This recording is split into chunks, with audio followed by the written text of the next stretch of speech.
시작기도 하고 시작하겠습니다. 성부와 성자와 성령의 이름으로 사람의 아들이 영광에 쌓여 모든 천사와 함께 오면 자기의 영광스러운 옥자에 앉을 것이다. 그리고 모든 민족들이 사람의 아들 앞으로 모일 터인데 그는 목자가 양과 염소를 가르듯이 그들을 가를 것이다. 그렇게 하여 양들은 자기 오른쪽에 염소들은 왼쪽에 세울 것이다. 그때 임금이 자기 오른쪽에 있는 이들에게 이렇게 말할 것이다. 내 아버지께 복을 받은 이들아, 와서 세상 창조 때부터 너희를 위하여 준비된 나라를 차지하여라. 너희는 내가 굶주렸을 때 먹을 것을 주었고 내가 목말랐을 때 마실 것을 주었으며 내가 감옥에 있을 때 찾아주었다. 그러면 그 의인들이 이렇게 말할 것이다. 주님, 저희가 언제 주님께서 굶주리신 것을 보고 먹을 것을 드렸고 목마르신 것을 보고 마실 것을 드렸습니까? 언제 주님께서 나그네 되신 것을 보고 따뜻히 맞아드렸고 헐 벗으신 것을 보고 입을 것을 드렸습니까? 언제 주님께서 병드시거나 감옥에 계신 것을 보고 찾아가 배웠습니까? 그러면 임금이 대답할 것이다. 내가 진실로 너희에게 말한다. 너희가 내 형제들인 이 가장 작은 이들 가운데 한 사람에게 해준 것이 바로 나에게 해준 것이다. 성부와 성자와 성령의 이름으로 아멘. 참 예수님 반갑습니다.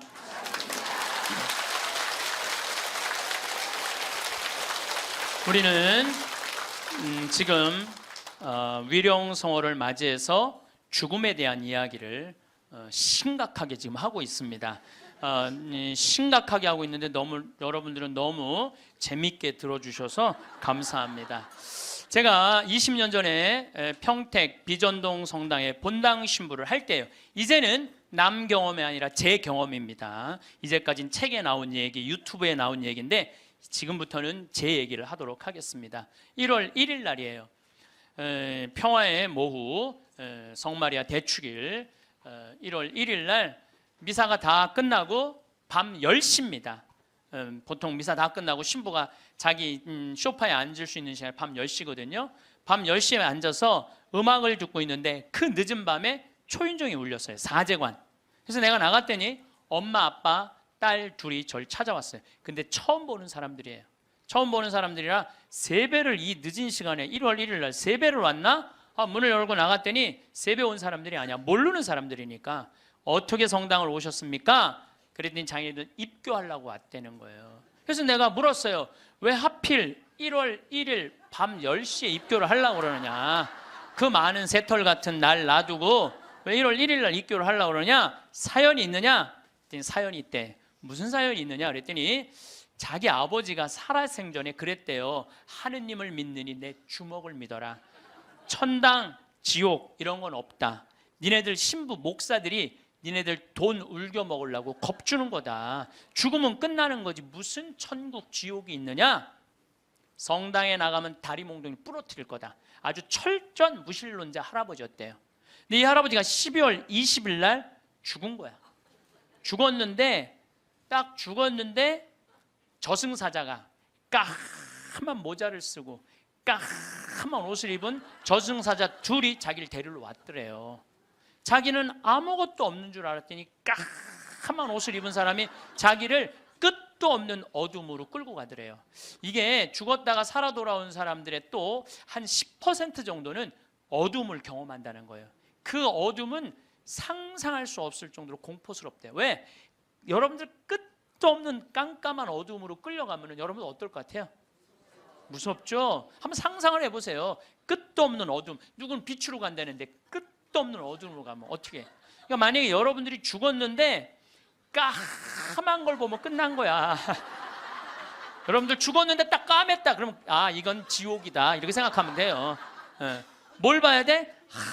하얀 걸 봐야 돼요. 기도해야 돼. 하얀 빛 나는 세상의 빛이라는 하얀 걸 봐야 돼. 어쨌거나 이 할아버지는 끌려가면서 끝도 없는 어둠으로 끌려가면서 이 저승사자들한테 매달렸대요. 나는 살아 돌아가야 된다.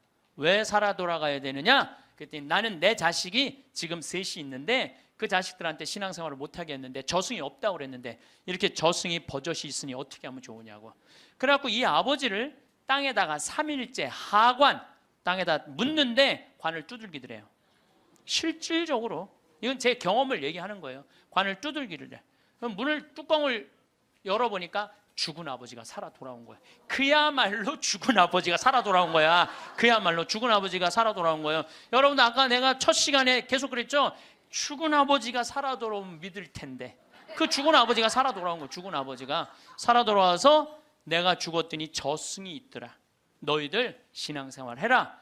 일주일을 살고 이 할아버지가 다시 죽은 거야. 그러니까 2번 초상을 치른 거죠. 2번 초상을 치르고 난 다음에 이 집안은 밤 10시에 날 찾아온 거예요. 그래갖고 우리 교리반에 등록을 해서 열심히 교리를 받고 한 번도 안 빠졌어요. 이 집 식구들은 열심히 교리를 하고 세례를 준 집이 있어요. 여러분들 이 성서에 부자와 나자로 얘기가 나와요. 마리아 마르타 오빠 나자로 말고 거지 나자로 얘기가 나와요. 아시죠?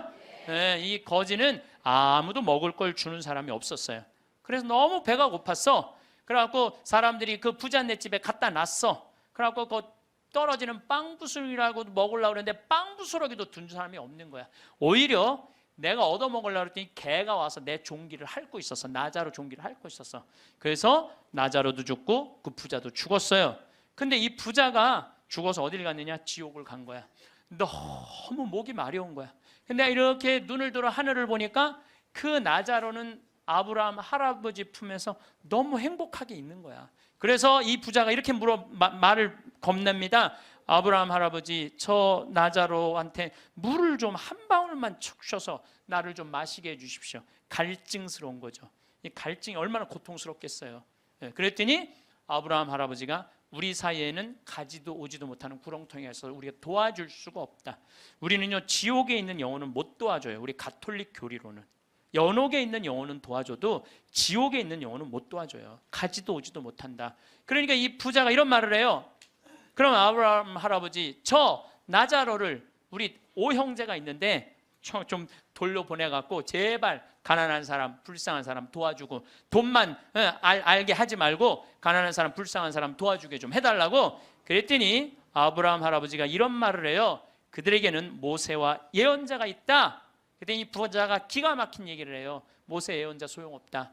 죽은 나자로가 가야 된다. 그 거지 나자로가 가야 된다. 우리들하고 똑같아요. 지금 많은 사람들은 천당이 어딨어? 하느님이 어딨어? 내가 죽은 아버지가 살아 돌아오면 내가 믿을 텐데. 여러분들 죽은 아버지 살아 돌아오면 그 사람들 믿을 것 같아요? 절대 안 믿어요. 이게 신앙이라는 게요, 믿음이라는 게 얼마나 무서우냐면요, 아무리 기적을 보여줘도요 의심 있는 사람은 그 기적 자체도 부정하는 거예요. 그러니까 예수님이 믿음을 그렇게 강조한 거예요. 그러니까 여러분들 믿으셔야 돼. 또 내가 신학생 때 그냥 잊지도 못한 사건이에요. 우리 2층 집. 그 집도 다 세례받은 집인데 원래는 그 집은 절을 다녔어요. 절을 다녔는데 그분이 당뇨로 15년 동안 앓아 누웠어요. 근데 죽기 3일 전에 부인한테 그러더래요. 여보, 수녀님 좀 모시고 오라고. 그랬더니 아내가 그랬대요. 당신 죽을 때가 되니까 스님하고 수녀님을 구분하지 못하느냐고. 당신은 절에 다니기 때문에 스님을 모시고 와야 된다고. 아니라고. 수녀님을 모시고. 아래층, 그분이 정확하게 얘기하더래. 아래층 신학생 있는 그 성당에 수녀님을 모시고 오라고. 당신 도대체 왜 그러느냐고. 내가 조금 전에 환시를 봤는데 우리 집에 비행기가 한 대 와서 나보러 타라고 그래서 이게 하늘로 당신을 데리고 가는 비행기라고. 타보니까 신부님, 수녀님이 꽉 차 있더래. 수녀님이 딱 한 자리, 이게 당신 자리라고. 그런데 내가 깨어난 거야, 이 사람이. 근데 내가 어떻게 천주교로 귀의를 하지 않느냐고. 그래갖고 수녀님이 와갖고 교리하고. 이 집은 다 세례를 받았어요. 요즘은 또 나 그런 얘기 참 많이 들어요. 죽을 때 요새는 하느님이 좀 시대가 변해서 데려갈 때 비행기로 데려간대. 비행기로. 그런 얘기 정말 많이 들어요. 비행기로 데려간대. 그래서 비행기 타고 가는 사람들 많은가 봐. 하여튼 우리가 죽으면은 영혼이 여행을 떠나는 건 확실해요. 제가 7년 전에 우리 생태마을에 암 환자가 많이 살고 있어서, 지금은 이제 암 환자들하고 안 살아요. 암 환자가 많이 살고 있는데 그 중에 글라라라고 있어요. 정말로 예쁘게 생겼어요. 얼굴도 예쁘고 마음도 예쁘고. 우리 생태마을에 그 암이 걸려서 왔는데도 우리 생태마을에 물건 팔 일이 있으면 거기 가서 그 이쁜 얼굴로 물건을 파는데 참 예쁘더라고. 더욱이 나를 향한 마음은 더 이뻤어. 나를 향한 마음은 더 이뻤어.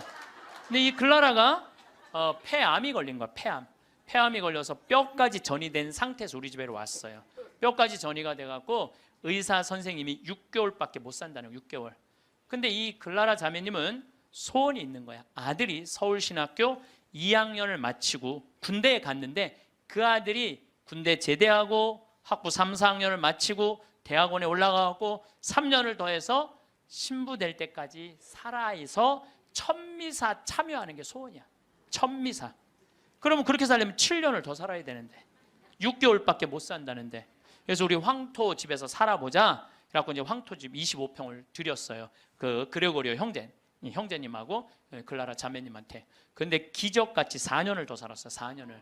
서울대병원에서 당신은 살아있는 기적이라고, 온몸에 암세포가 있는데 이렇게 멀쩡한 거 보면 당신 기적 아니고는 설명이 안 된다고 맨날 의사 선생님이 그랬대요. 드디어 아들은 대학원까지 올라갔어요. 3년만 더 버티면은 드디어 아들 천미사를 볼 수 있는 거야. 그런데 그 더 이상은 못 견디더라고요. 머리까지 암이 전이가 되니까 그 이쁜 얼굴에 눈을 막 떠는데 내 가슴이 떨리는 거야. 왜 그러느냐 하면은 이제 살 날이 얼마 남지 않았구나. 그걸 보니까 너무 가슴이 아프더라고요. 결국은 일산 암센터로 갔어요. 내가 너무너무 사랑하는 가족들이니까 내가 찾아갔죠. 근데 그 클라라가, 죽음을 얼마 앞둔 클라라가 그 이쁜 얼굴로 나를 환하게 웃으면서 신부님 저 이제 죽는 거 하나도 안 무서워요. 그래서 왜요? 그랬더니 저 얼마 전에 죽어봤어요. 죽었는데 끝도 없는 꽃길이 펼쳐져 있더래요. 끝도 없는 꽃길이 펼쳐져 있는데 그러더래요. 이 길이 하느님, 예수님, 성모님 만나러 가는 길이라고. 그러니까 꽃같이 산 여자는 꽃길을 가나 봐. 꽃같이 산 여자는 꽃길을 가나 봐.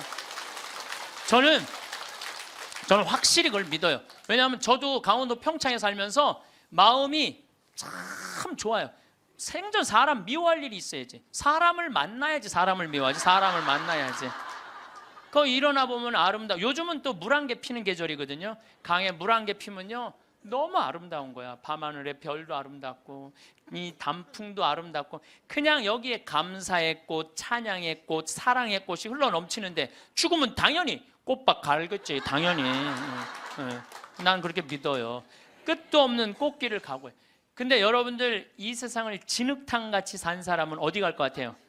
진흙탕 길 가게 돼 있어. 여러분들 마음 안에 가시가 너무 많아. 남편 미워하는 가시, 시어머니 미워하는 가시, 자식 미워하는 가시, 본당 신부 미워하는 가시, 본당 수녀 미워하는 가시, 레지오 단장 미워하는 가시, 그냥 온몸에 가시가 돋아있어. 누구 하나 걸리만 해라 찔러갖고 그냥 피를 버리라 별르고 있어.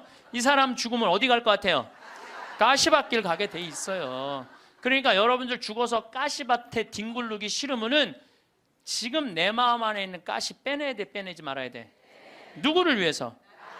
그러니까 여러분들 남을 용서하는 게 기분 나쁜 게 아니에요. 남을 용서하는 거는 나를 위해서 용서하는 거야. 그 사람을 위해서 용서하는 게 아니고. 그러니까 다 가시를 빼고 마음 안에 사랑의 꽃, 용서의 꽃, 희생의 꽃, 감사의 꽃, 찬양의 꽃이 있어야 돼. 근데 뭐 여기 많은 교우들 중에 신부님 좀 미워서 죽게 자랑이 아니에요. 그게 나 곧 가시밭길 뒹굴로 준비돼 있어요. 그 얘기하고 똑같은 거예요. 끝도 없는 꽃길이 펼쳐져 있더래요. 너무 행복하더래요. 근데 이 집 첫째 아들이 신학생이고 둘째 아들이 안드레아라는 아이인데 그 딸이 또 하나 있어요. 근데 이 둘째가 너무너무 괜찮은 애야. 엄마 아빠는 우리 생태마을에 와서 4년을 살았지. 이 형은 신학교 들어가 있지. 여동생 밥을 고등학생, 수험생 얘가 다 해주는 거야. 대학생이 자기 대학 다니면서. 또 내가 서울교구 서울 이 강남에 사는데 서울 금본당에 강의 오고 물건 팔러 오면은 또 신부님 오신다고 그 젊은 남자아이가 와서 물건 다 파는 거야. 그리고 야 밥 사줄게 그러니 신부님 동생 밥 해줘야 돼. 그리고 얼마나 괜찮은 애예요. 근데 얘가 군대 가서 뭘 배웠냐면 심폐소생술을 배워둔 거야. 엄마가 이제 자다가 죽은 거야. 자다가 죽어서 이제 남편도 엄마 이제 죽었다 다 포기를 했는데 얘는 포기를 안 한 거야. 심폐소생. 엄마는 꽃길을 가고 있는데 이놈은 죽지 말라고 심폐소생술 한 거야. 살려낸 거야. 살려냈어요. 네. 살려내갖고 엄마가 살아난 상태에서 내가 한 번 더 본 거죠. 그래서 이제 병원에 이제 간 거니까. 그래서 글라라 자매가 그러더라고요. 신부님, 저 이제 죽는 거 하나도 무섭지 않아요. 이게 주님께로 가는 영광스러운 길이 바로 죽음이에요. 그러더라고요. 예. 그래서 내가 글라라 씨한테 그랬어요. 글라라, 이제 걱정하지 마라. 아들 천미사는 내가 하늘이 두 쪽이 나도 내가 땅에서 참여하고 글라라는 하늘에서 참여하고 그렇게 하자. 그리고 한 달 후에 글라라는 세상을 떠났어요. 그런데 그 아들이 이번에 서품을 받았어요. 그런데 문제는 그 아들 서품 받을 때 나는 하와이 해외 강의 중이었어요. 내가 하늘이 두 쪽이나도 참여하겠다고 그러는데 금요일 날 이제 서품식이 있는데 금요일 날 내가 고민을 했어요. 다음은 사이판 강의인데 어떻게 할까? 이게 내가 약속을 하긴 해야 되는데 하늘이 두 쪽이나도 내가 참여하겠다. 분명히 하늘에서 지켜볼 텐데 내가 하늘을 안 믿으면은 내가 그냥 껴먹을 약속을 껴먹어도 되는데 분명히 하늘나라에서 지켜볼 텐데 그 이쁜 글라라가 볼 텐데 그래서 내가 사이판 강의 옆에 한 두세 시간 가면 그걸 포기를 하고 다시 새벽에 한국에 들어왔어요. 새벽에 한국에 들어와서 평창에 들어갔다가 다시 새벽에 주일날 가서 천미사를 참여를 했어요. 천미사를 참여를 했는데 어쩜 그렇게 아들도 잘나놨는지 엄마가 이쁘니까 아들도 그렇게 잘났더라고요. 미사를 봉헌하는데 너무 잘하는 거야. 정말 첫 미사, 엄마를 위해서 난 봉헌하는 것 같더라고 느낌이. 그래서 뭐 나는 수원교구 신부니까 뭐 우리 서울교구 교우들 있고 신부님들 와 있는데 뭐 나는 뭐 잘 알지도 못하니까 하늘에다 대고 얘기했어요. 글라라 아들 정말로 잘나서 하느님한테 정말 잘 봉헌했다. 어쩜 저렇게 미사를 잘 봉헌하고 말도 나보다 어쩜 더 잘해. 내가 계속 글라라고 얘기했어요. 나 이제 천미사 참여했다. 나 약속 지켰다. 그리고 다음날 내가 사이판으로 다시 갔어요. 근데 그 안드레아라는 동생이 미국 유학 중인데 형 서품식이니까 들어왔어. 사이판 갔다가 다시 만났어요. 내가 안드레한테 물어봤어요. 내가 너 요즘 네 강의를 한다. 네가 엄마 살려낸 강의 하는데 너 엄마 정말 살려낸 거 맞냐? 이렇게 자기가 정말 살려낸 거 맞다는 거예요. 우리가 죽는 걸로 끝나는 게 아니에요. 하늘나라로 꽃길로 여행을 떠나는 거예요. 여러분들 이제 죽는 거 싫어요? 좋아요? 이제 진짜 좋아요? 좋아해야 돼. 우리 그리스도인이 죽는 걸 싫어하면 안 돼. 그래도 죽는 게 싫어. 그래도 살아있는 게 나아. 왜 여러분들 죽는 게 싫은 줄 아세요? 생이별 때문에 그래요. 첫 번째 죽는 게 싫은 건 두려움. 죽음 이후에 어떤 세상이 펼쳐질지 희미하게 아니까. 사도 바오로 말대로 희미하게 아니까 그리고 내가 천당을 갈지 연옥을 갈지 진옥을 갈지 나는 모르잖아. 그러니까 죽는 게 두려워. 두 번째 죽는 게 두려운 이유는 생이별 때문에 그래요. 죽음은 더 이상 사랑하는 남편 볼 수 없잖아. 죽음은 더 이상 사랑하는 아내 볼 수 없고 아무리 천당을 간다고 해도 이별 아니에요. 사랑하는 자식 볼 수 없고 사랑하는 부모 볼 수 없는 거예요. 지난 봄에 내 친한 동창 신부 아버지가 돌아가셨어요. 근데 나는 그 신부하고도 친하지만 그 아버지하고도 참 친했어요. 그 아버지가 얼마나 나를 좋아했느냐면은 안중분인데 요맘때만 되면 쌀을 쪄서 햅쌀을 갖고 평창까지 갖고 오시는 거예요. 그래갖고 신부님이 새쌀, 햅쌀 먹으라고. 그렇게 친했던 아버지가 나하고 또 똑같이 위암도 같이 걸렸어. 그 같은 시기에. 근데 그분은 3기, 나는 1기. 그래서 나는 뭐 아무 문제가 없었는데 3기인데 안 되겠더라고요. 그래서 이제 84살에 돌아가신 거 이번 봄에. 근데 이렇게 이제 관에 누워 계신 걸 보니까 우리 아버지도 84살이거든요. 아버지도 84살이니까 우리 아버지도 이제 세상을 떠날 날이 얼마 남지 않았구나 이런 생각이 드는 거예요. 나도 아버지하고 이별할 날이 얼마 남지 않았다는 생각을 하니까 갑자기 슬프더라고. 이별을 해야 된다는 생각에. 내가 아버지를 정말 좋아하거든요. 참 잘생겼어요 우리 아버지. 잘생겼거든요 아버지가. 참 잘생겼어요. 그리고 아주 선비 같고 보면 아주 기분이 좋아요. 근데 이 좋은 아버지하고 이별해야 된다니까 슬프더라고. 그래서 내가 그때부터 나하고 약속한 게 있어. 한 달에 한 번 아버지하고 반드시 밥을 먹으리라. 그래서 아무리 바빠도 수원 근처에 강의 가면은 전화를 해갖고 아버지하고 밥을 먹어요. 그래서 내가 아버지 보면서 이제 그 얘기는 안 하죠. 아버지 죽을 날이 얼마 남지 않아서 밥 먹는다. 그 얘기는 내가 안 해요. 아버지 죽을 날이 얼마 남지 않아서 밥 먹는다. 그런 얘기는 안 해도 이렇게 보면서 내가 이 아버지랑 자주 밥 먹어야지. 앞으로 보면 얼마나 보나.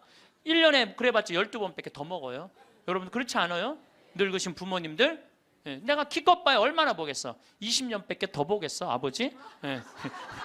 그러다 아버지가 100살에 돌아가셨어. 그러면 난 슬프지 않을 거라는 거예요. 그때는 떠나보낼 수 있어요.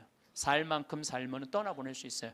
이번에 그 성심원이라는 보육시설이 있어요. 우리 수지에. 근데 거기에 상설자 수녀님이 김마리아 막달레나라는 수녀님인데 99살에 돌아가셨어요. 99살에. 며칠 전에 우리가 장례미사 갔는데 수녀님이 평생 1,400명의 아이들을 길러낸 거야. 그 수녀님이 1,400명을 길러내고 신부를 그 보육시설에서 5명을 만들어냈어. 신부를. 그 수녀님이 최대 업적인 것 같아 내가 보기에는. 그리고 그 수녀님은 나이를 먹으면 먹을수록 이쁜 얼굴이었어요. 참 예뻤어요. 그 수녀님 아는 분들은 제가 무슨 말 하는 줄 알아. 근데 99살에 우리가 돌아가시기 전에 백수미사도 해드렸거든. 백수미사도 해드리고. 근데 이제 이렇게 수녀님 누워 계신 걸 보면서 참 멋있게 살다 가니까 하나도 안 슬픈 거예요. 하느님한테 갔구나 이런 생각을 하니까. 사람은 그렇게 가야 돼요. 우리 아버지가 100살까지 살다가 행복하게 하면 난 행복하게 떠나보낼 수 있다 이거 아버지. 떠나보낼 수 있어요. 죽으면은 아파요 안 아파요? 그래서 저는 사랑도 나중에 하지 말아라. 사랑도 언제 해라? 지금 해라. 죽고 난 다음에 울며 불며 통곡하지 말고. 여러분들 주위에 있는 사람들 어떻게 다 소중한 사람들이에요. 지금 사랑해야 돼. 나중에 사랑. 그 어떤 아버지가 단식하고 막 그러면서 그 아이한테 해주지 못한 게 너무 가슴 아프다고 그러잖아요. 죽고 난 다음에 후회하지 말라는 거예요. 옆에 지금 얼마나 소중한 사람들이 있는데 그 소중한 사람들한테 함부로 대하냐 이거예요. 내가 본당 신부할 때도 60살 먹은 엄마가 죽었어. 40살 된 놈이 와갖고 울며 불며 생전 찾아오지도 않던 놈, 뭐 4년 5년 한 번도 안 찾아온 놈이 울며 불며 이런 말해요. 왜 죽느냐고. 조금만 더 살면 내가 효도할 텐데. 그 자식은요 엄마 80에 죽어도 그때 와서 뭐라 그래? 왜 벌써 죽느냐. 좀만 살아도 내가 효도할 텐데. 지금 효도하지 못하는 자식은요 나중에 절대 효도 못합니다. 여기 지금 60, 70 되신 분들, 지금 40, 50 된 자식들 나중에 효도할 것 같아요? 점점 못합니다. 지금 못하는 자식은 나중에도 못하는 거예요. 그러니까 여기 지금 40, 50 되신 분들, 30 되신 분들, 내가 부모님한테 나중에 효도해야지. 어린 반푼어치도 없어요. 지금 하지 못하면 나중에도 못하는 거예요. 사랑도 마찬가지고 지금 해야 돼. 죽고 나서 울며 불며 아이고 불쌍해서 어떻게 사랑도 마저 못했는데 그러지 말라는 거예요. 그래서 이별이 슬픈 거예요. 10년 전에 내 동창 신부가 전화를 했어. 밤에 창현아 우리 성당에 와서 장례미사 좀 해달라는 거예요. 야 본당 신부가 넌데 왜 내가 니네 장례미사를 하냐. 그랬더니 자기는 도저히 눈물이 나서 장례미사를 못하겠다는 거예요. 왜? 고등학교 2학년 여학생, 자기를 너무나 따르던 여학생인데 미사 해설도 하고 독서도 하던 아이인데 백혈병에 걸려서 죽었다는 거예요. 백혈병에 걸려서 죽어서 그 집에 갔는데, 초상집에 갔는데 그렇게 눈물이 나더래요. 그 아이의 모습을 보고. 그래서 이 신부가 이제 저녁에 집에 와서 고민을 한 거야. 아니 그 사진만 봐도 눈물이 나는데 장례미사 할 때 자기는 끝까지 할 자신이 없더래요. 그래서 나한테 전화를 한 거야. 네가 좀 해줬으면, 아무 상관없는 네가 와서 좀 해줬으면 좋겠다는 거야. 그래? 그럼 내가 가서 해줄게. 갔어요. 갔더니 정말 꽃같이 생겼더라고. 예쁘게 생겼어. 그걸 엄마 아빠가 맨 앞에서 보니 안 울어요. 처음부터 울기 시작해요. 또 수녀님이 옆에 위로한다고 옆에 앉아있던 수녀님도 그냥 같이 울고, 성당 같이 학생활동 하던 애들도 울고, 그걸 보니까 교우들도 울면 계속 울잖아. 다 우는, 옆에 신부 울고 다 우는 거야. 나만 안 울고 내가 끝까지 했어. 나만 안 울고. 이 피지 못한 꽃이 죽을 때 우리는요 슬픈 거예요. 그리고 또 장례미사 할 때 언제 이 아프냐 하면은 30살 40살 된 엄마가 폐암, 위암, 유방암 걸려갖고 3살, 5살, 8살짜리 낳아놓고 애들이 소복 입고 앉아있는 거 쳐다보고 있으면요 가슴이 아파요. 이 엄마는 뭘 못한 거야? 도리를 못한 거야. 부모로서의 도리를 해야 되는데 부모로서 도리를 못한 거야. 부모로서 애들은 적어도 시집장가 보내고 죽어야 될 거 아니야. 근데 그냥 중간에 그냥 그렇게 병으로 죽으면 걔네들은 어떻게 하라고. 여러분들 막내까지 다 시집장가 보냈어. 마지막 신혼여행 떠나보내고 손님 다 보내고 부부가 저녁에 이렇게 차 한잔 마시면서 뭐라 그래요? 여보, 우리 이제 죽어도 여한이 없다. 그러죠?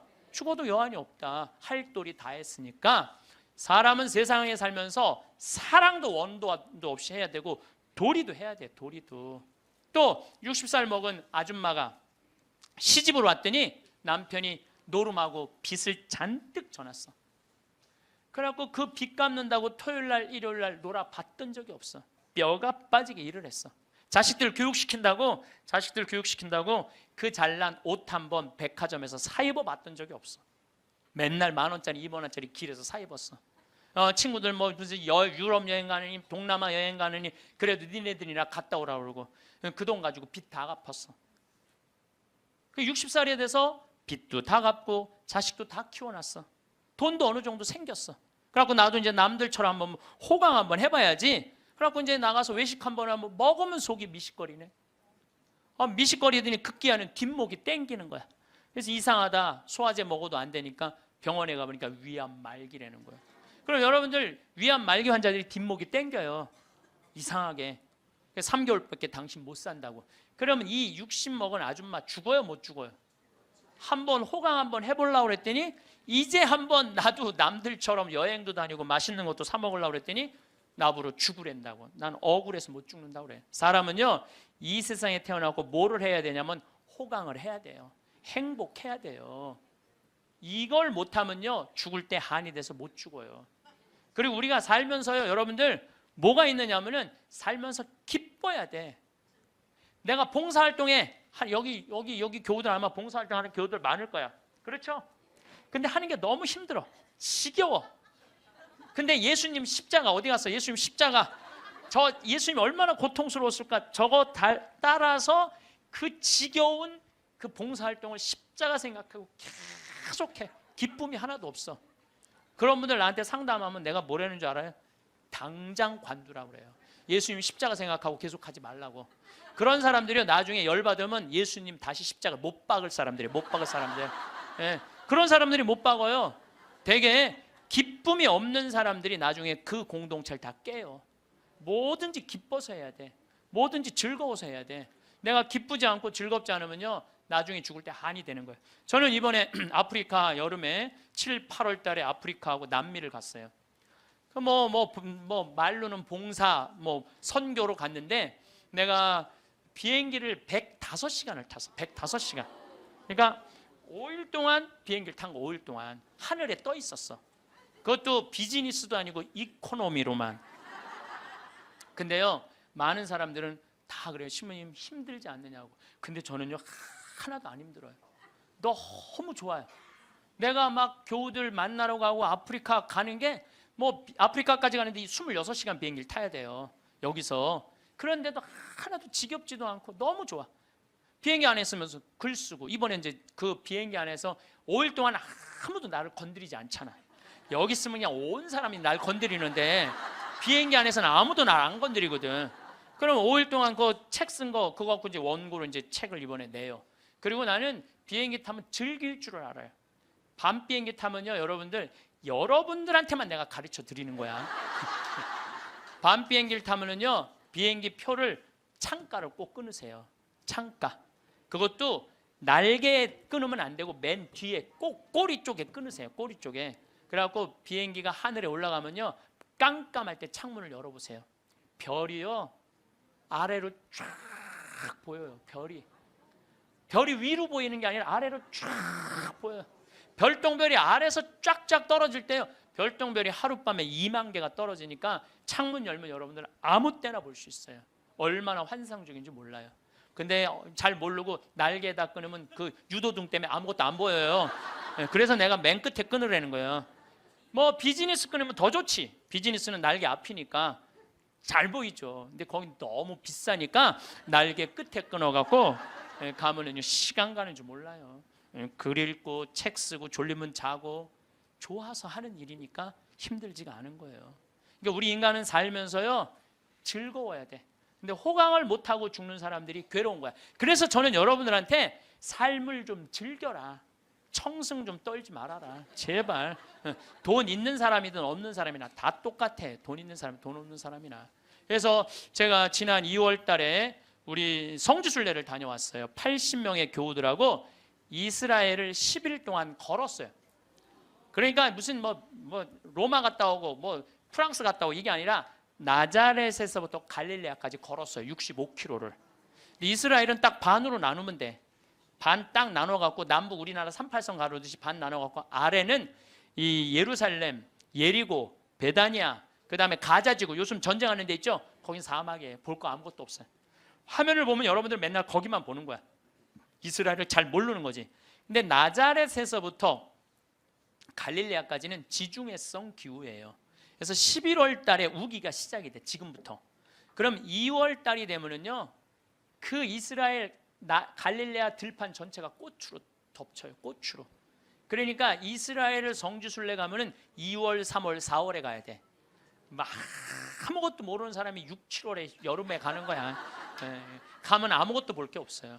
근데 2월 달에 가면은요, 들판에 빨간 아네모네꽃, 우리나라 양귀비꽃 같은 게 있잖아요. 끝도 없이 펴 있어요. 쫙 80명의 교우들이 그 이 아네모네꽃 사이로 걸어가는데 한 폭의 그림이야.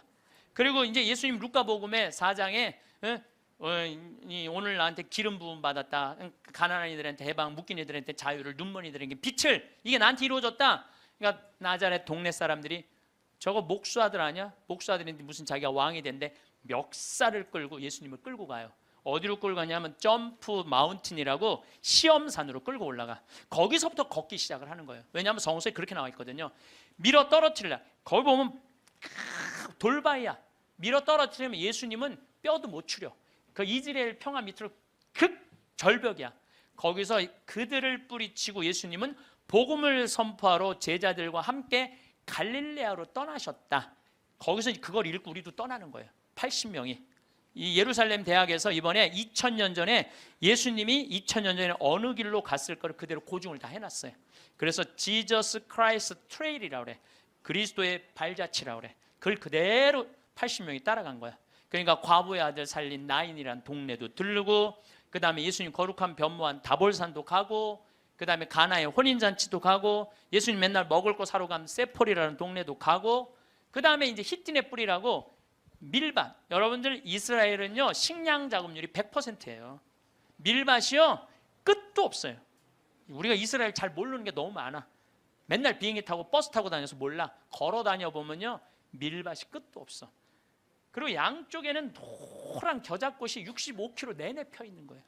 노란 겨자꽃이. 겨자가 왜 노래인 줄 알아요? 꽃이 노래서 겨자가 노래인 거예요. 꽃이 노래서. 그걸 열어보면은 노래요 실질적으로. 겨자를 이렇게 밀어보면은 그러니까 65km 내내 가는 내내 예수님하고 제자들이 본 거라고는 겨자꽃밖에 본 게 없는 거야. 그래서 예수님 말만 하려고 그러면 겨자꽃이 보이니까 저거 봐라, 겨자씨 하나만한 믿음만 있어도 돌무화과 나무 산에 있는 거 바다에 심겨질 것이다. 그리고 갈 때는 이 무릎 정도의 겨자가 자랐는데 갈릴레아 도착을 하니까 더미로 산더미로 5m, 6m로 겨자꽃이 동산으로 이루고 있는 거야. 저거 봐라, 하늘나라는 저거와 같다. 나는 이게 여러분들 가봐야 알아. 이렇게 백날 말하면 소용없어. 이런 얘기를 들으면은 무슨 생각이 들어요? 가고 싶다. 나도 한번 가보고 싶다. 죽기 전에 나도 한번 꼭 가보고 싶다. 이런 생각 들죠? 근데 나는 여러분들한테 너무 안타까운 게 바로 그거예요. 왜 그 좋은 데를 죽기 전에 가요? 지금 가면 안 돼? 지금 가세요.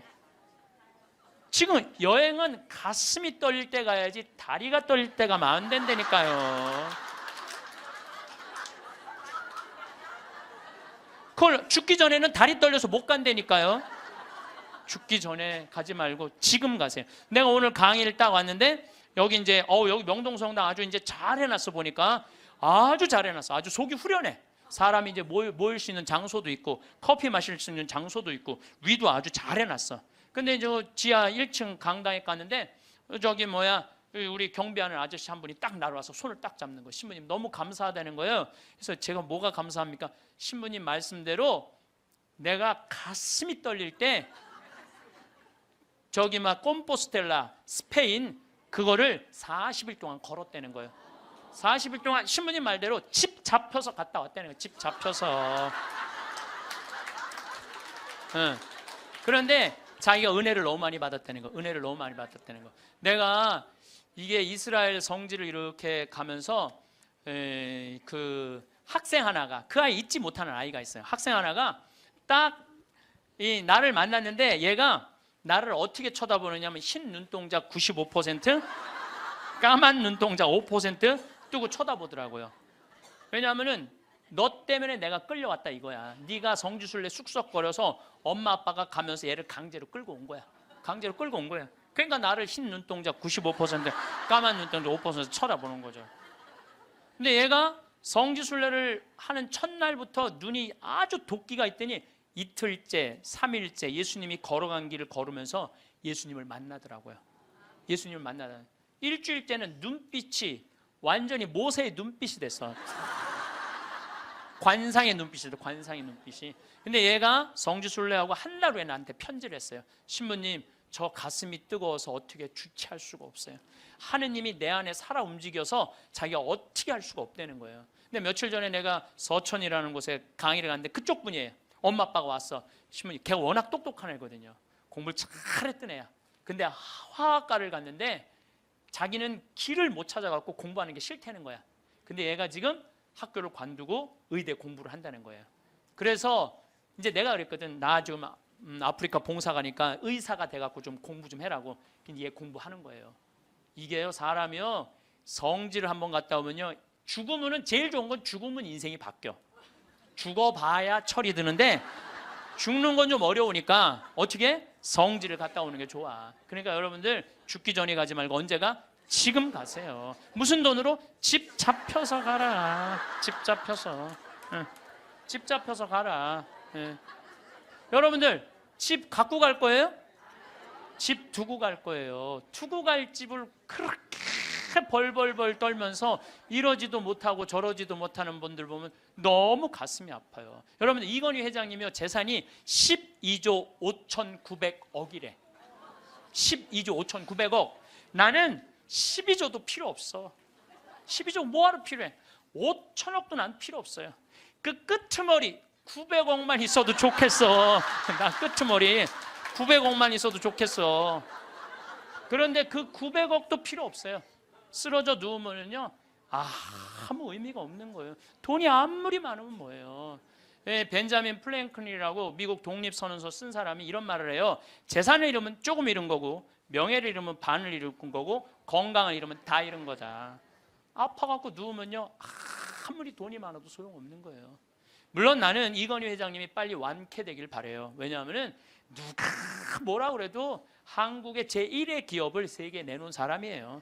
그러니까 난 회복되길 바라요, 빨리. 그리고 회복돼서 제발 하늘나라 올라와. 다 이제 그런 사람들이 하늘나라 경험 많이 하잖아요. 하늘나라 이제 갔다 온 경험을 가지고 12조 5,900억을 다 나눠줬으면 좋겠어. 다 나눠줬으면. 살아 돌아와서.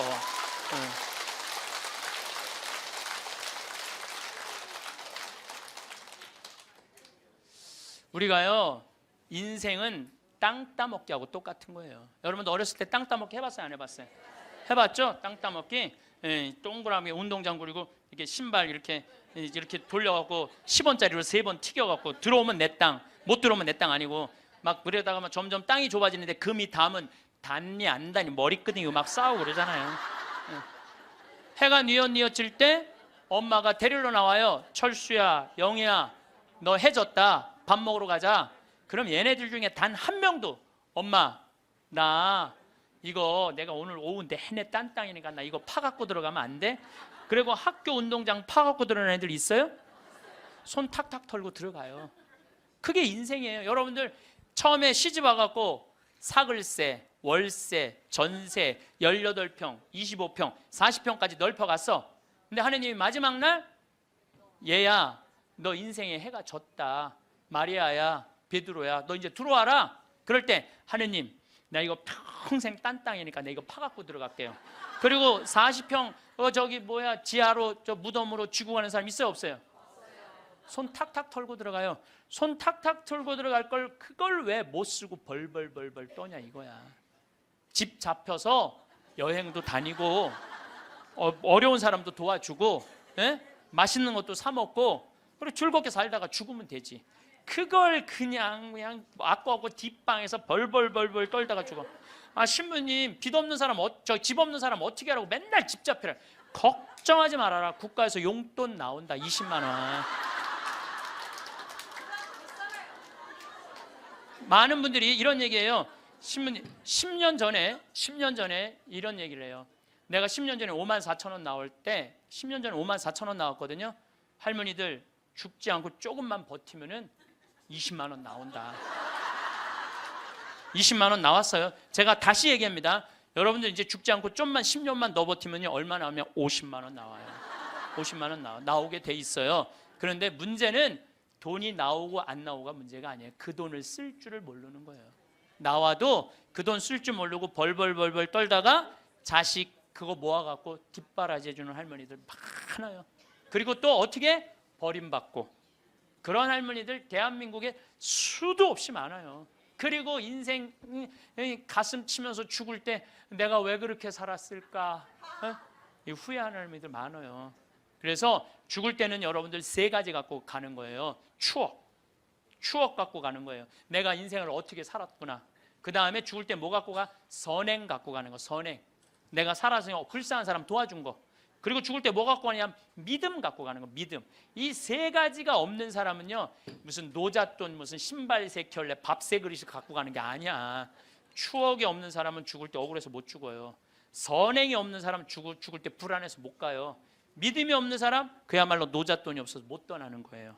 이 얘기는 내가 다음 시간에 이 얘기는 하도록 하겠습니다. 마침 기도 바치겠습니다.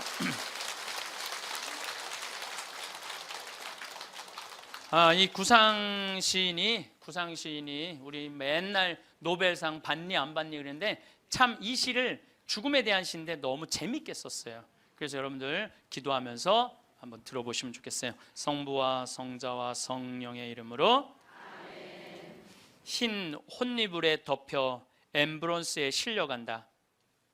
밤하늘이 거꾸로 발밑에 들이우며 죽음의 아슬한 수렁을 짓는다.